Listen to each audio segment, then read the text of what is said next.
John Young is the founder of Cryptome. New York-based architect is better known as one of the net's most ardent foes of government secrecy. William Arkin, Washington Post columnist and NBC News military analyst, calls Cryptome the Google of national security. There are high-resolution satellite photos of the President Bush's Crawford Ranch, technical documents detailing how the National Security Agency spies on computer traffic, even the home addresses and telephone numbers of government officials, including former Director of National Intelligence John Negroponte. This is truly an amazing hodgepodge of information and fascinating background into a man whose single-minded focus is government security. Cryptome.org. Now, it's all over the Washington Post, AP, PC World, CNET News. Microsoft relents, Cryptome returns. Microsoft action hits Cryptome website, shut it down. Microsoft backs down over online spy guide. This just happened yesterday. Microsoft drops Cryptome spy document fight. Microsoft brings down whistleblower site after spy guide leak. Whistleblower website is back online. IT business, on and on and on with Microsoft and how they spy on people without warrants. This is the progenitor of WikiLeaks. This is a guy involved in helping set up the Electronic Frontiers Foundation. So much an icon in defending the free web. The front lines of the info war. And we need to support Cryptome.org. Good to have you on with us, John Young. Thank you for coming on. It's a pleasure, Alex. You know you're over the target when you're getting the flack. You have certainly gotten the dragon to come out of its nest and give it a bunch of attention it didn't want. They miscalculated. Break down your site, the history, the fights you've been through, the raids, all of it, this current attack, and now this big defeat. You have the floor. We set up the site in 1996 to publish documents that the government doesn't want published. That's its only purpose. And so we sit and wait for the documents to show up, and people send us stuff and have been sending us stuff. We now got about 54,000 files on the site. That some controversial, some not so much, but they're all based on reducing the amount of secrecy by government and through government, the secrecy of corporations who do work with government. And so that brings us to the Microsoft case that's happened more recently. One of the things that's happened since 9/11 is that spying on Americans has become very big business. And corporations now are doing it covertly, Microsoft among them, but all the giant people online are now assisting government to spy on citizens through their customer data. Someone, an anonymous person, gave us what we call the Microsoft Spy Guide. It's actually a global criminal assistance guide to law enforcement to help law enforcement write subpoenas for Microsoft's data on its customers. And it holds the law enforcement people's hands who may not be technically adept to tell them what to ask for and also how to explain what they're getting from Microsoft about their customers. And so we published that. We thought that was a good document for the public to see. And so a day or two later, we got a notice from our provider, Network Solutions, another giant firm who also spies on its customers, saying that Microsoft had filed a notice under DMCA alleging copyright infringement of this document. We sent back and said this document needs to be seen by the public. Copyright should not be used to hide this document. It's nothing about copyright. Copyright is being used to hide information about what's being done to Microsoft's customers. So Network Solutions says, well, then file a counterclaim. So we did, and they immediately shut our site. As soon as they got the claim, they shut it down, locked the domain where we couldn't transfer it to anywhere else. And that's the first time that's ever happened.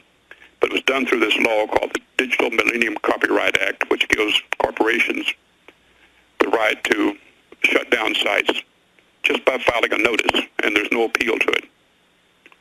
So we want to test that. We hope that Microsoft would take us to court. They've since backed off because other people on the internet picked it up, started publishing the same document, including a number of news organizations. And so very quickly the document became very well known throughout the U.S. and throughout the world. Even though we were down, it was already out.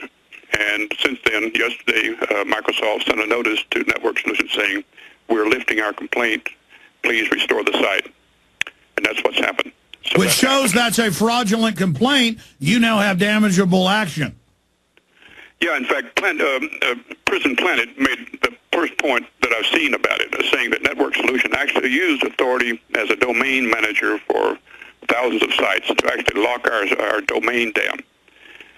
Typically, that role is separate from offering ISP service, and so they use two powers. One is they shut down our site, which is what any ISP can do, but they also then use their domain management power to lock the domain name, where I couldn't transfer it to another site I'd already set up in anticipation of this happening. Which is outside of that digital millennium law. Well, that's what's happened, is that corporations now are abusing this law because all they need to do is send an email to an ISP to get action. They don't need to go to court. They don't need expensive lawyers. They just do it, and it happens.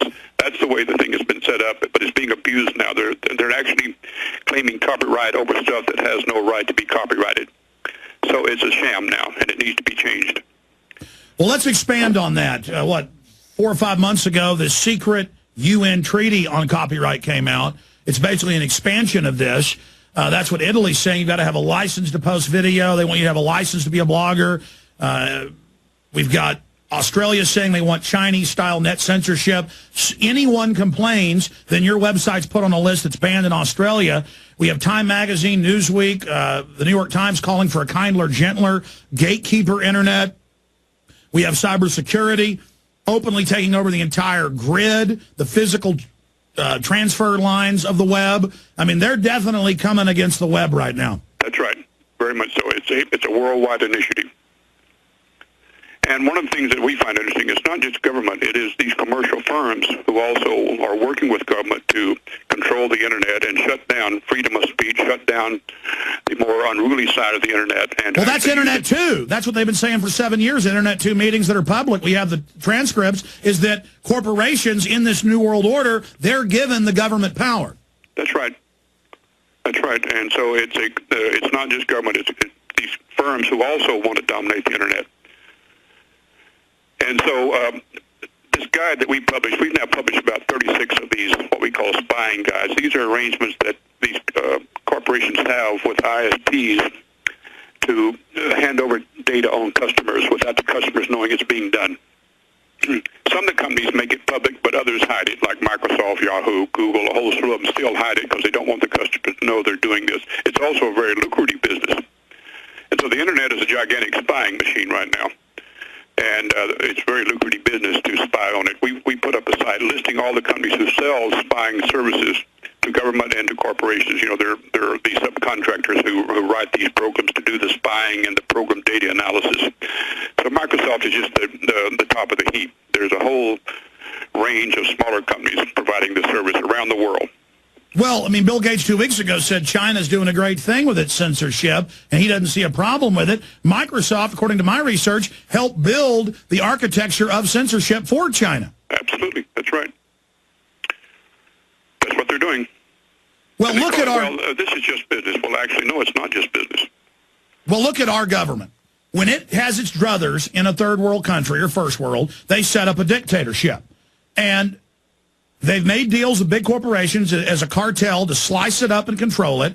And then the revolving door in cybersecurity and homeland security, and the same in the other nations, rotates through these private corporations. The government gives them giant contracts to spy and steal data. I mean, it goes back to the 1996 Telecommunications Act, where they paid the phone companies to put in the spying rooms and all the facilities, and from my research, that's all the Cybersecurity Act is putting in the next wave of these snooping grids over the entire internet. That's correct.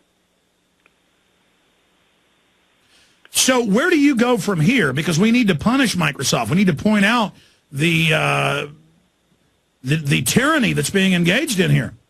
Well, I'll just say is that I'm one of a number of people who are working on this. The Electronic Freedom Frontier Foundation is one of the people taking the lead on filing suit against these corporations. Whenever they attack an individual, they go to court and win most of their cases because these folks don't want to be challenged in court.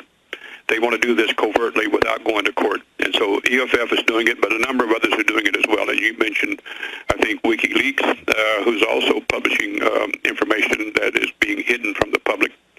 Iceland is about to set up a regime, we hope, where freedom of information will finally come into its own, and people will be able to publish more through Iceland. They cannot publish even in freedom-loving America for this very reason, because right now the internet is becoming a major manipulation device. People worldwide, and the companies that are running it, the government doesn't run the internet. These companies do. And they're completely in bed with the government on this, and because it's a very lucrative business to have. Well, I mean, let's go back to 2002, a USA Today article. I think the headline was, "Scofflaws Get Caught Ordering Pizza." Guys, pull that up for me. And in it, it talks about how the big pizza companies, the big three, get 25% of fines and fees. And when you call to order a pizza, they know it's your real name and real address. And so they run it through a database of warrants. And instead of a pizza, you get a SWAT team. I don't think the public realizes how far along this is. Nor do they understand that this fascination with the internet is deliberate, and that there's never been such an easy way to spy on the public as the internet now. The phone couldn't do it, TV couldn't do it, telephone couldn't do it. Nothing is as pervasive, because the excitement that people find in going to the internet, Googling, seeming like all this stuff is free, when in fact it's what's happening in the background that they don't know about. And so that's the intent of the internet, is to make it a magical device for people to come to it. Don't even stop to think about what's happening in the background. Just enjoy So the globalists get a database and a psychological algorithm on each individual in the country and can gauge things with predictive programs. We'll talk about it when we come back. The establishment intended to get you addicted to the internet. We've always pointed that out. And then used it as the worldwide wiretap. That's what the NSA 30 years ago called it as they developed it. The worldwide wiretap. But we can use it against them if people are aware of this. The fact is they're accelerating their program of control now because they're really getting concerned. Do you agree with that statement, John Young? I do. Now, you got into something very deep, which they admit but isn't popularly known, that, in fact, I have an article, cell phones show human movement predictable 93% of the time. Just off tracking our cell phones in England and the U.S. where we move, they learn what we do as an individual. I mean, this is literally what Isaac Asimov wrote about in his Foundation series, where a mathematician comes up with computers that can predict mass movements of people 99% of the time. Correct. Your comments, sir. Well, for example, in the case of Google, everything you search for becomes part of the data, and they can track you just like the cell phone is tracked. They can tell where you're going, what your tastes are, what your health interest is, what your sex interest is, what your business interest is, where you bank. So just using Google alone, and there are dozens of these sites like that that are gathering this data. And so that the cell phone tracks you geophysically, and the internet tracks you digitally. And with RF, if you use Skype, if you use any of the internet-related services like the telephone and others that are coming online are very popular, they even use that to also track your telephone calls and who you're calling. So, and by the way, the government has admitted that they spy on these social media sites like MySpace, Facebook, and Twitter. So they've already admitted that. Thing is, what they won't tell us is, well, what are they doing with the data? Now, the key to all this is they always justify this as we're doing this to fight the criminals and the terrorists. Thing is, they overreach. They use that as just an opening gambit, and they expand it to watch people who are not criminals, who are not terrorists. And so that's what we have to make a distinction is that they always argue that we're doing this to protect the public. Thing is that they don't need to spy on us this much to protect the public. They overreach. Well, more than that, we got the Homeland Security documents. The whole Homeland Security system set up for the American people. They admit that internally. Governor Ridge admitted the terror alerts were fake for political gain. This whole thing is aimed at the people. Yes. As you well know from the years you've been working with this, is the biggest threat to government are their own citizens in all countries. They never say that, but that's the biggest threat. And so that is the reason that they hide behind the term national security. That's just a device to get more money to actually protect government from its own citizens. I know this is a bitter pill to swallow, but I think we had to get serious about how this actually works and not buy into to all the spin that's put out about external enemies. Well, we know that the NSA grid, the government in every case has to run drills of the exact attack they're going to run when they stage terror so that other people in government who aren't part of the inside job don't bust their operation. And in every case, Sybil Edmonds, everybody else, hears al-Qaeda working for the CIA on the day of 9/11, and she's gagged. So in every case where they know the underwear bomber's getting on the plane, they're going to stop him. The CIA tells the State Department, help him get on the plane. Yep.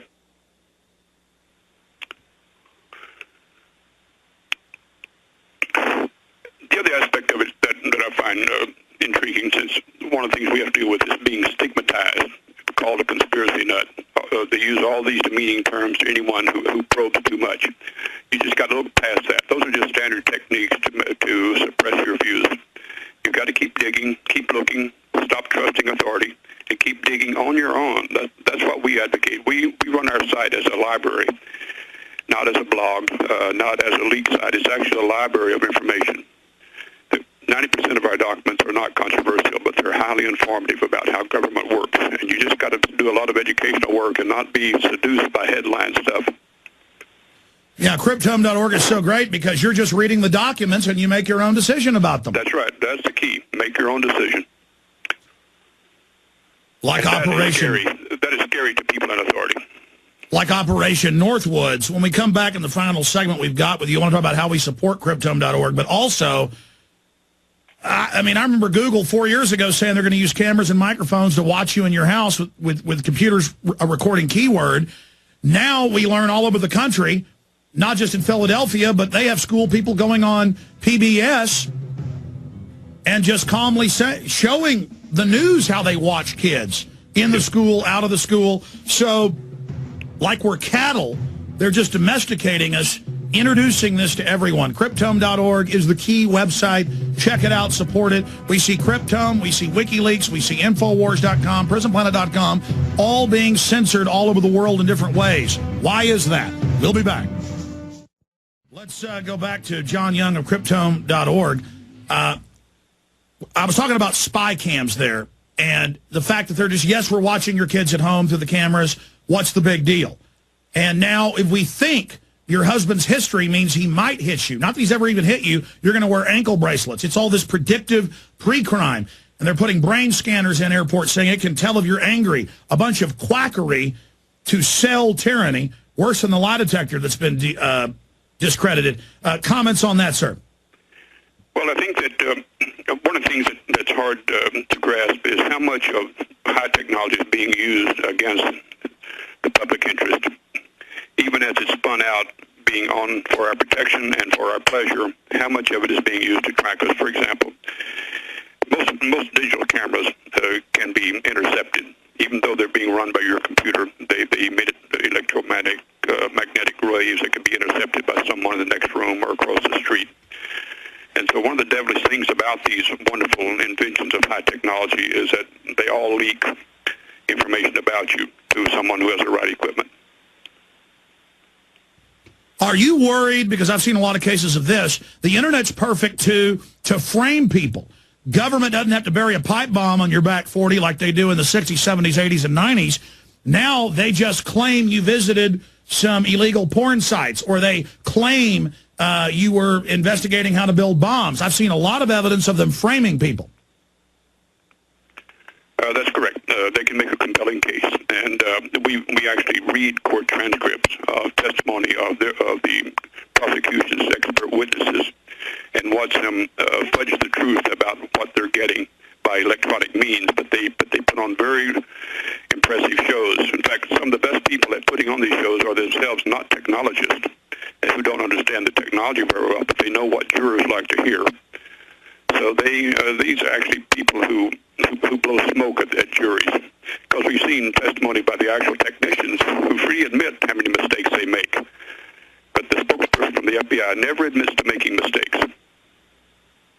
And they win over 90% of their cases. Well, the good news here is Microsoft backed up. This gave them a big black eye. Why did they think that they could shut you down and get away with it?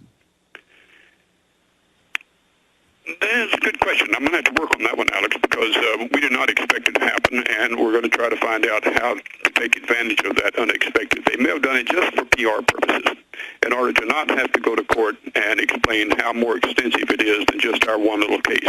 We happen to know they send out thousands of these notices per week, like we got, and get away with it, and they never have to defend it in court. They just bluff people into obeying.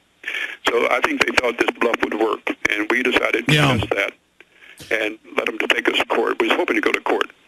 Yeah, we've had some of these, and I don't usually make a big deal out of it. I just file in federal court against it. We had our YouTube channel taken down, and I just went and did the federal filing. And then it went back up because it is a bluff. It is a fraud. I mean, we're allowed to play a 1-minute clip of Michael Reagan saying, murder 9/11 truthers, I will give you weapons, I will give you bullets, I will give you money, kill Mark Dice. We're allowed to play a clip of him and say, look at this criminal saying murder us. And that's fair use, and that's the end of it. Yep. And so, again, that's the power of having a platform to speak as a business, an impressive sounding business, that you can just bluff people. And they threaten people with lawsuits, but since it's so expensive, they seldom follow through. Absolutely. Well, I tell you, sir, we just commend the work you're doing in the 3-4 minutes we've got left with you. Any other key points that you want to get across to the audience? And well, I have one more question before we plug Cryptome.org and have people support it. So you agree with me? I mean, obviously you're doing the research, so you already know the facts. I mean, they're openly floating the idea of shutting down freedom on the web and having a few thousand websites you can visit under Internet 2. The Cybersecurity Act that passed the House says that ISPs down to 100 service customers, tiny ISPs, will take all the orders from the feds and install their hardware and software that they're going to recruit the youth and the college students into this new grand army. It's like a new drug war they're launching or something to, quote, defend the Internet. CNN runs fear pieces about how the Internet's going to be attacked. Clearly the preparatory phase for them launching a false flag. What's your take on that?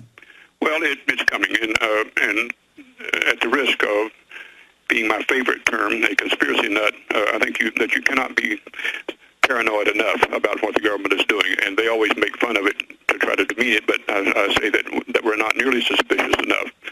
I don't think that the underwear bomber was as innocent as it sounds, and I think that more of that will come out. I think there are false flag operations going on, and if you watch how these agencies and governments work around the world over the last 1,000 years, these are not unusual agent provocateur operations. They actually provoke incidents in order to justify increase of their own authority. You're a fellow Texan, I just learned. We're proud of other great Texans out there. Well, I miss it a lot. I wish I was still down there, but I'm not. Grew up in Odessa. How much of your time do you spend on this versus architecture? It's about 50-50, depending on what's going on. A little slow in the field right now, and so it varies, but I've been doing this kind of work ever since I got out of college. What got you into this? Well, I started doing this, what we call public service work, right after college as a way to supplement professional work, which we saw was going to be very narrow and very tailored toward our customers. And so a group of us decided to continue doing public service work on our own, unpaid, and so we're still doing it. And that's now some 40 years later. So we've been doing it a long time, long before Cryptome came along. How do we support Cryptome.org? Well, one is read it, use it as a resource. That's what it's there for. And we happen to offer some DVDs of the collection, but it's strictly, if you want it for your own, it's a wide open site. Everything that's on the DVD is on the site, and so it's no access charges. And so we get some money through the DVDs, but basically it's paid for by our architectural firm. But it's good to have a hard copy, so everybody should buy these DVDs. I know a lot of people are mirroring and copying and posting doppelgangers of your site everywhere.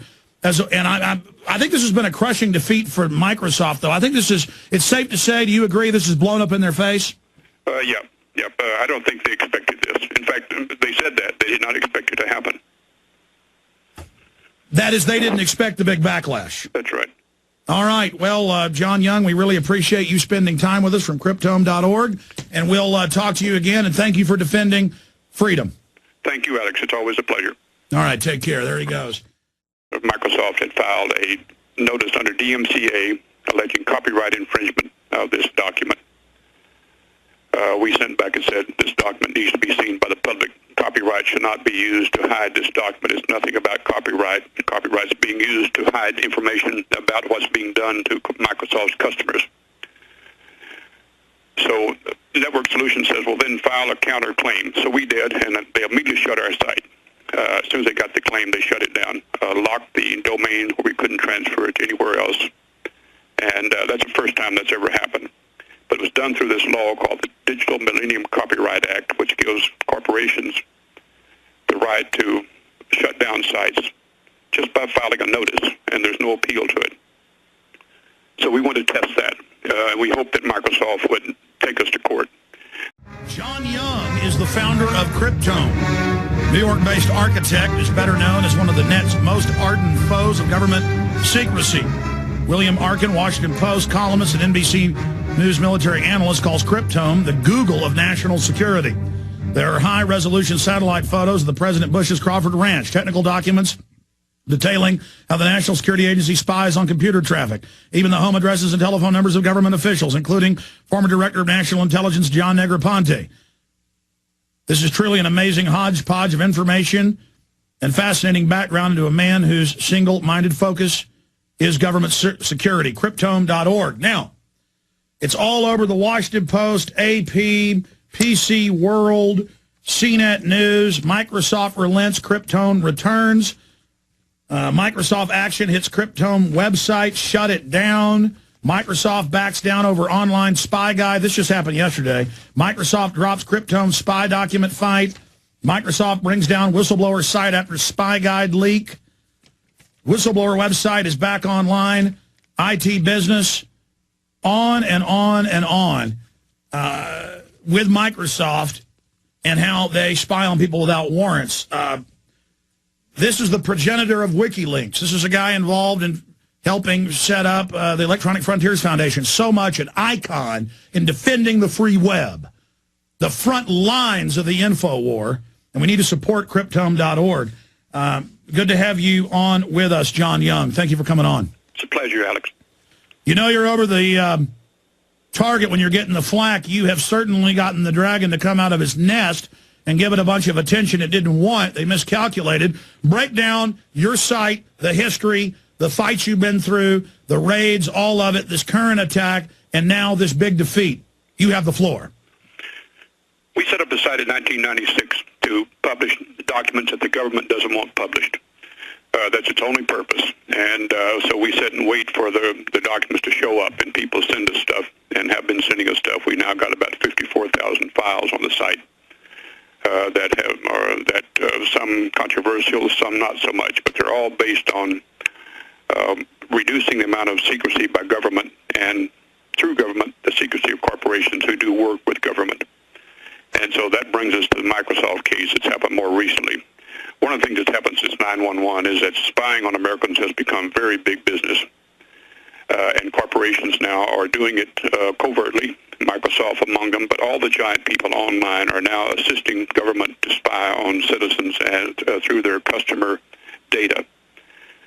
Someone, an anonymous person, gave us what we call the Microsoft Spy Guide. It's actually a global criminal assistance guide to law enforcement to help law enforcement write subpoenas for Microsoft's data on its customers. And it holds the law enforcement people's hands who may not be technically adept to tell them what to ask for and also how to explain what they're getting from Microsoft about their customers. And so we published that. We thought that was a good document for the public to see. And so a day or two later, we got a notice from our provider, Network Solutions, another giant firm who also spies on its customers, saying that